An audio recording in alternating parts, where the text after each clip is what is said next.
안녕하십니까. 수원박물관 입문강좌 예민학당 강사 김동석입니다. 반갑습니다. 지난 시간에 이어서 제36강좌 수리편 제36장부터 보시겠습니다. 교재로는 75쪽이 되겠습니다. 자왈, 군자는 탄탕탕하고 소인은 장척척이니라. 자왈, 군자는 탄탕탕하고 소인은 장척척이니라. 지금 우리가 붙여 읽는 토는 율곡 선생께서 붙인 토를 기준으로 이렇게 우리가 따라 읽고 있는데, 전에도 언젠가 말씀드렸습니다만 이다와 하다가 오늘날 관념으로 보면은 분명히 다른데, 이다는 어떤 명사에다가 붙여서 뭐뭐이다 라는 형식의 문장이 되겠고, 하다는 어떤 동작에다가 붙여서 말할 경우에 붙이는 토가 되겠는데, 이 토를 보면은 하다와 이다를 구분하지 않고 하다로 해야 될 걸 이다로 한 경우가 많고, 그런 경우가 대부분이고, 혹 반대인 경우도 있는데, 여기에서도 동사에 하다뿐만 아니라 형용사에도 하다를 붙일 수 있겠죠. 여기에서도 소인은 장청척 하니라 는 쪽으로 이 토를 붙이면 좋지 않을까 생각이 되는데, 하여튼 그 점은 우리가 감안을 하고 봐야 되겠다 라고 말씀드릴 수 있겠습니다. 새기자면은 공자께서 다음과 같이 말씀하셨다. 군자는 탄탕탕하고, 탄은 평탄하다. 탕탕은 광대하다, 광활하다. 그 다음 소인은 장척척, 장은 언제나, 늘, 항상 그런 뜻이 있고요. 척척은 근심 걱정한다. 군자는 행동이 도리에 어긋나지 않으니까 마음이 떳떳하다. 그래서 항상 심리적으로 평탄하고 활짝 트여 있다. 움츠리 드는 태도가 아니다. 반면에 소인은 언제나 나쁜 짓을 했기 때문에, 양심에 어긋나는 행위를 했기 때문에 언제나 늘 근심스럽다, 근심스럽게 지낸다. 근심스러운 마음의 상태이다. 이렇게 말씀할 수 있겠습니다. 37장, 자는 언이려 하시며 위이불명하시며 공이안 이르시다. 자는 언이려 하시며 위이불명하시며 공이안 이르시다.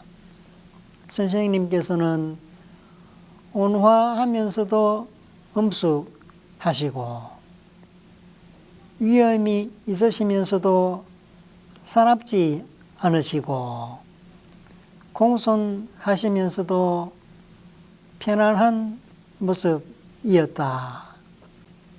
여기에서는 크게 어려운 표현이 없는 것 같습니다.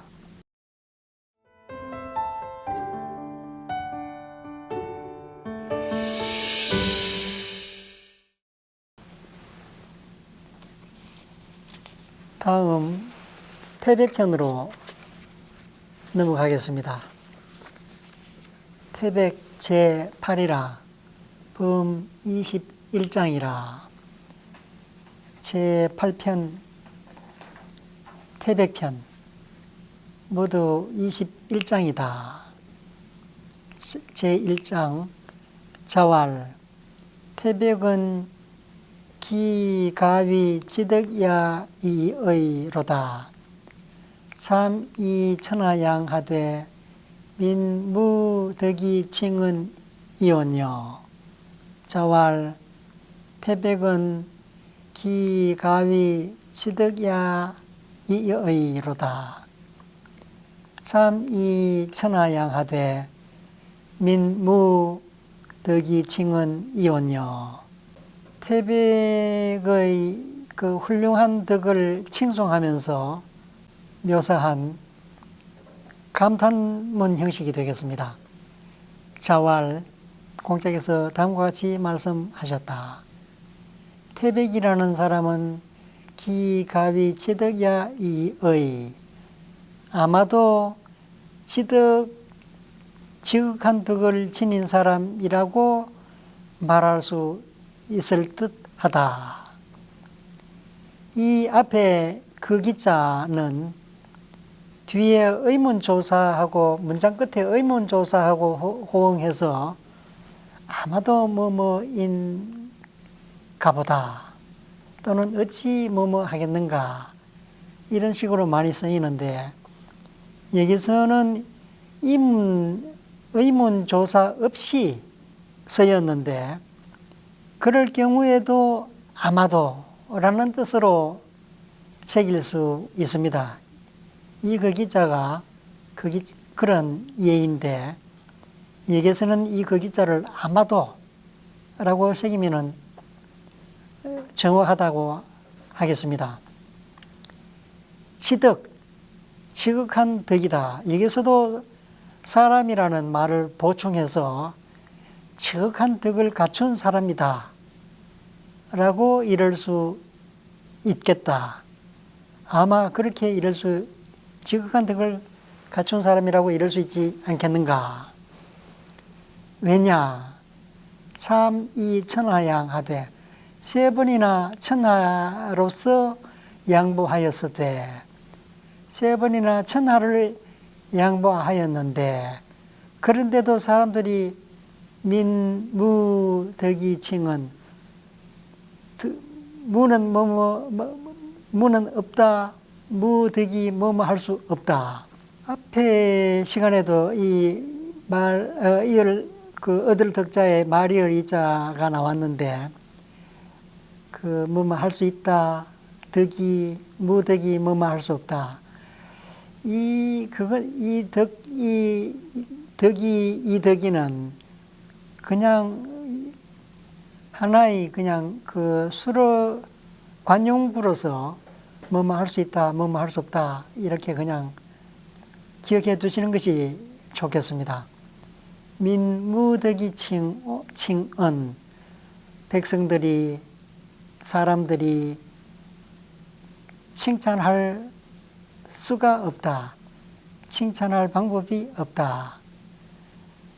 칭언의 언자도 역시 태백을 가리키는 대명사가 되겠습니다. 백성들이 그를 칭찬할 수가 없다. 왜냐? 드러내놓고 그 덕을 나타내지 않았기 때문에 세 번 천하를 양보했는데 그것을 드러내놓고 아주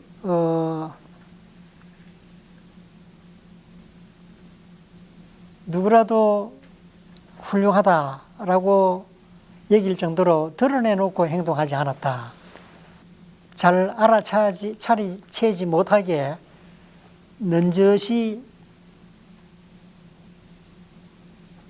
그러한 행동을 했다. 이렇게 볼 수 있겠습니다.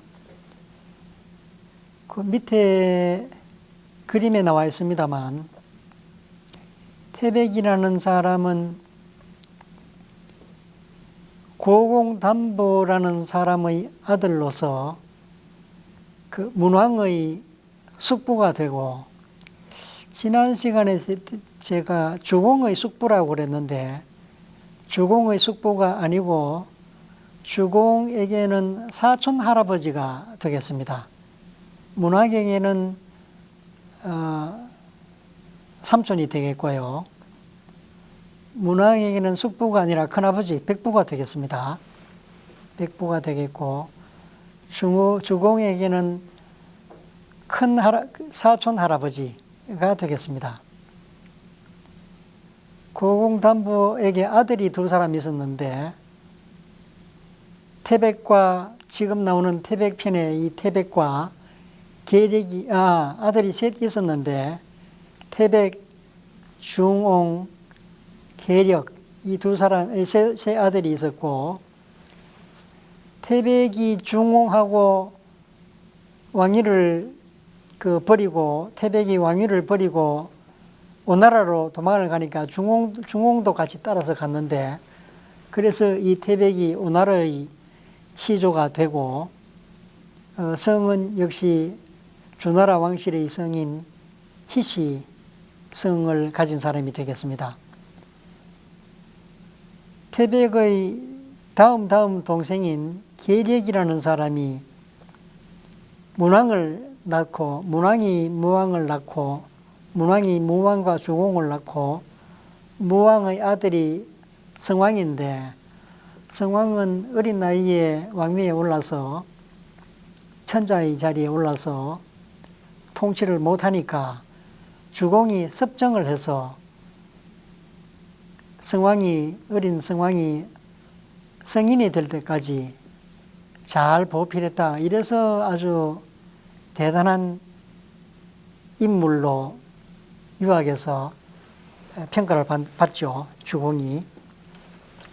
그래서 보통 그 유학의 유도가 요순, 우, 탕 이런 임금들을 거쳐서 문왕, 무왕, 주공 이걸 항상 문무주공 이렇게 병칭한단 말이죠. 그 문왕, 무왕, 주공, 무왕을 말하면서 주공까지 이렇게 병칭해서 유학의 도가 쭉 이런 계통을 밟아 내려왔다.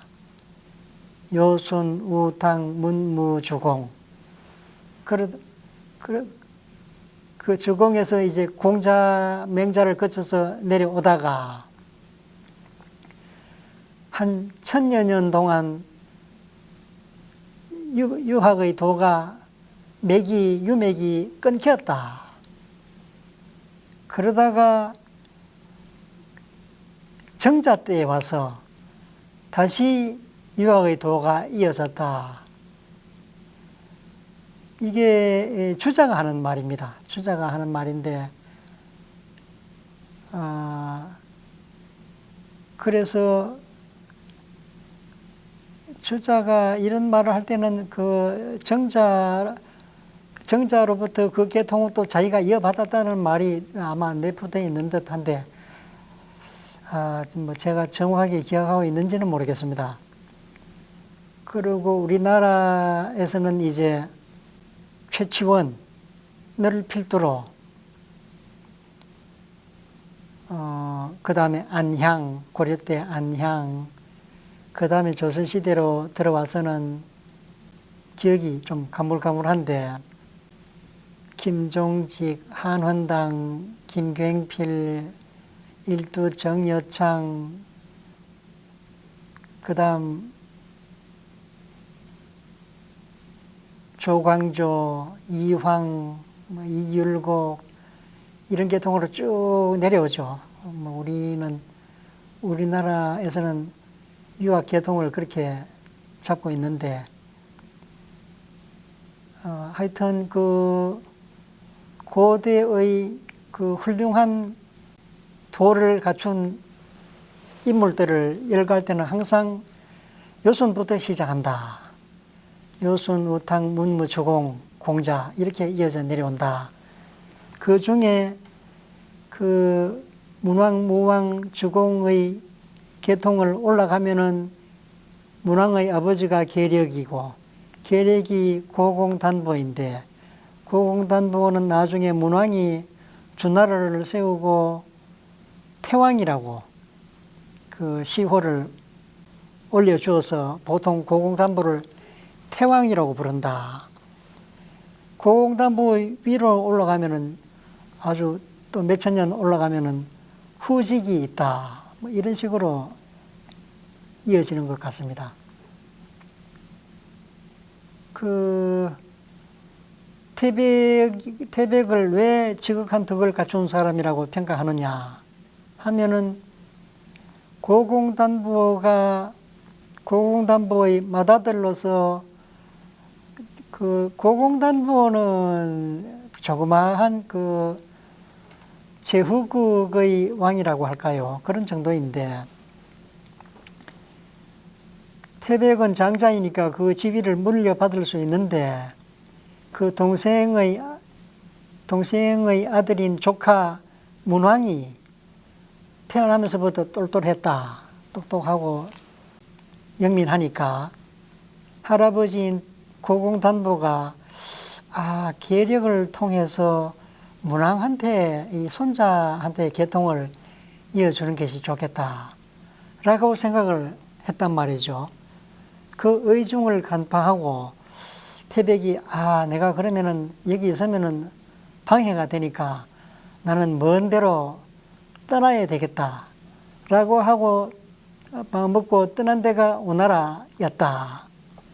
그러니까 그 남아 있는 사람들은 뭐 이 눈치 볼 필요, 이 눈치 저 눈치 볼 필요 없이 바로 고공단보에서 계력으로 왕위가 이어지고 이제 고공단보가 의도했던 대로 문왕으로 이어졌단 말이죠.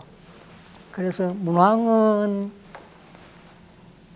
그 이웃 나라를 정벌해서 통일할 의사가 없었는데 무왕은 그런 마음을 가지고 은나라가 비록 그 무도하기는 포악한 나라이기는 하지만 포악한 임금으로서 무도한 나라이기는 하지만 문왕은 참고 견뎠는데 그거 무왕은 무력을 일으켜서 전쟁을 일으켜서 정벌하였다.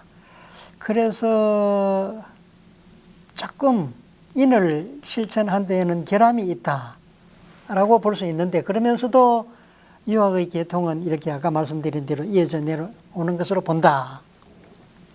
그러니까 문왕과 무왕의 덕을 비교한다면 문왕을 더 쳐준다. 평화주의자이기 때문에 그렇다라고 말씀드릴 수 있겠고 그 태백은 아버지의 뜻을 알아차리고 멀리 도망갔기 때문에 왕위를 양보하고 도망갔기 때문에 보통 사람으로서 할 수 없는 일을 했다라고 해서 지극한 덕을 가진 사람이다 라고 칭찬을 한 것 같습니다.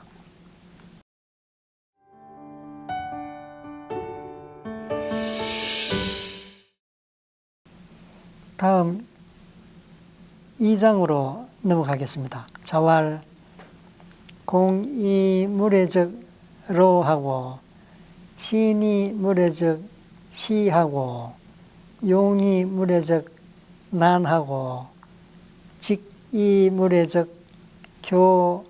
교하니라. 공자께서 다음과 같이 말씀하셨다. 공손하면서도 예의가 없으면은 수고롭기만 하고 신중히 행동하면서도 예의가 없으면은 급쟁이처럼 보이고 용감하면서도 무례하면은 혼란을 이야기하는 사람으로 취급되고 강직하면서도 예의가 없으면은 박절한 사람으로 취급된다. 그 다음 대문입니다. 군자 도거친이면은 즉 민흥의인하고 고구 불류면 즉 민불투하니라. 군자가 어버이에게 독실히 행동하게 되면은 백성들이 그것을 본받고 감화된다는 말은 없습니다만 의역을 하자면은 그렇습니다. 감화되어서 인에 흥기된다. 인한 행동을 감화되어서 하게 된다. 고구분류, 옛 친구를 유는 빠뜨린다, 버린다, 잃어버린다, 뭐 여러 가지로 표현할 수 있겠는데, 옛 친구를 버리지 않으면은, 여기서는 버린다고 하는 게 좋을 것 같습니다. 버리지 않으면은 백성들이 이 투는 나쁘게 변하는데, 나쁘게 변해서 야박하다라고 표현할 수 있겠습니다. 옛 친구를 버리지 않으면은 백성들이 야박해지지 않는다. 다들 그 윗사람이 그 훌륭한 행동을 하는 거 보고 아래에 있는 백성들이 본받고 감화되어서 어진 행동을 하게 되고 야박한 인심을 가지지 않게 되고 그렇게 된다고 볼 수 있겠습니다. 시인이 무례적 시하고 이 시자는 겁을 낸다, 두려워한다 라는 뜻이고, 용이 무례적 라는 혼란을 이야기한다 라고 보시면 되겠고요. 직이 무례적 교하다. 이 교는 끈으로 목을 조를 때 교살한다 그러죠. 교살. 목 졸라 죽인다. 그러니까 이 교자는 답답하다, 급박하다, 박철하다 이렇게 새길 수 있겠습니다. 직은 강직하다. 그 다음에 군자 도거친 이하 문장은 주석에 보시면은 이거는 공자의 말이 아니고 정자의 말이다 라고 되어 있습니다. 그러나 따라서 이것은 위에 이 공자 말하고는 따로 분리해서 별도로 하나의 장을 만들어야 된다. 주석에 그렇게 되어 있습니다. 왜냐? 앞에 공자 말하고 이 문장하고는 서로 의미상으로 연결되지 않는다. 따라서 그냥 비슷한 취지의 말을 써놓았는데 그것을 그냥 한 장으로 합해버렸다. 이것은 합한 것은 잘못이다. 분리해서 별도의 장을 만드는 것이 옳다. 이렇게 말하고 있습니다. 3장을 보시겠습니다. 정자 여질하사 소 문제자 왈 개여족하며 개여수하라. 시운 전전긍긍하여 여림 10년하며 열이 박빙이라 하니 이금이 후에 오지 면부로라. 서자 정자 유질하사 소 문제자 왈 개여족하며 개여수하며 하라. 시운 전전긍긍하여 여림 10년하며 열이 박빙이라 하니 이 금이 후에 오지 면부로라. 서자 정자가 병이 들어서 문하의 제자들을 불러놓고 다음과 같이 말하였다. 정자유질, 정자가 질환을 가졌다. 뭐 직역을 하면 그렇게 되는데 병 들었다라고 표현해서 안 될 게 없겠죠. 뭐라고 말했느냐. 개여족, 개여수, 이불을 덮고 있는 상태니까 이불을 열고 내 손을, 내 발을 보라.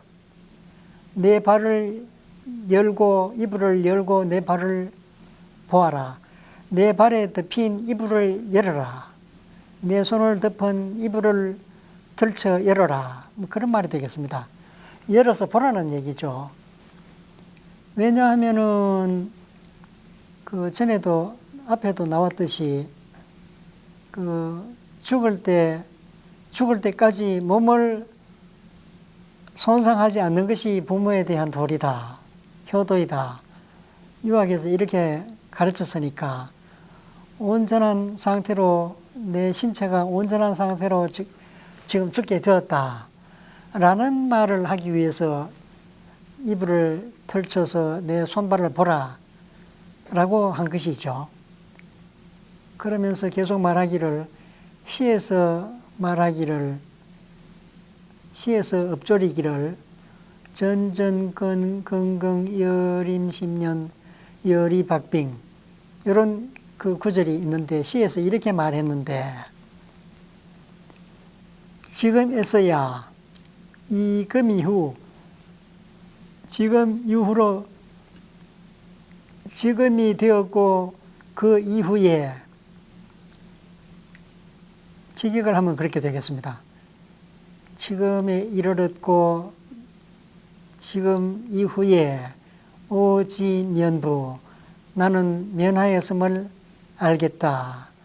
부는 문장 끝에 붙여서 감탄을 나타내는 조사로 의미로 어조사로 쓰였습니다. 이 면에도 역시 화를 면했다, 손상을 면했다 이런 그 목적어가 생략되어 있는데 여기에서는 손상을 면했다. 효경에 보면은 신체 발부는 수지 부모라 불감회상이 효지시야라 이런 말이 있는데 죽을 때까지 몸을 온전하게 보존하고 회상하지 않는 것이 도리이다. 따라서 그 정자가 죽을 때 그러한 점을 제자들에게 몸을 자네들도 잘 몸을 보존하라 라는 뜻으로 이 말을 하지 않았을까 생각됩니다. 시에서는 뭐라고 했느냐? 전전긍긍. 우리가 지금도 전전긍긍 한다 그러죠.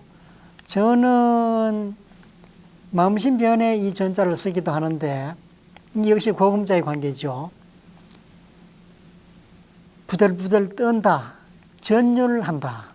전도 떠는 것이고 율도 떠는 것이고 전율 부들부들 떤다. 긍긍은 조심조심한다. 그러니까 겁을 혹시나 잘못되면 어쩔까 하고 겁을 내면서 항상 겁을 내면서 조심조심한다. 그 조심조심하는 그 예를 들자면은 여림 10년, 10년 깊은 못, 림은 임한다. 여림 10년 깊은 못에 임한 것과 같이 한다. 행동한다. 열이 박빙, 얇은 얼음을 밟은 듯이 한다. 얼음이 꺼질세라, 깊은 못에 떨어져 빠질세라, 조심한다. 이렇게 시에 이렇게 되어 있는데 내가 여기에 따라서 이것처럼 조심해서 지금까지 몸을 잘 보존하였다. 끝에 소자아, 여러분들이요. 이렇게 말을 끝을 맺었습니다. 임자는 높은 곳에서 아래로 내려다 볼 경우에 많이 있습니다. 따라서 임금이 어전에 나올 때 임어하였다. 그 의미상으로 높은 데서 낮은 데로 이렇게 내려다보면서 위치할 때 임한다. 이런 임자를 그럴 경우에 쓰는데, 여기에서도 깊은 연못에 위에서 아래로 떨어질까 봐 그런 상황이니까 임자를 쓴 것이죠. 오늘은 여기서 마치고 다음 시간에 다시 뵙도록 하겠습니다. 감사합니다.